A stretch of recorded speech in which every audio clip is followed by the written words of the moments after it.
आगे झारखंड से दारू पी के आबो हलिया बिहार गे छौरी।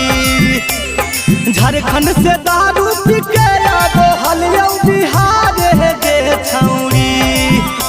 रजौली बॉर्डर पर धर ले तो 112 गे छौरी। जमुई बॉर्डर पर धर ले तो 112 गे छौरी। मुहा में पाई पदे के कहल फुका मारे गे छौरी।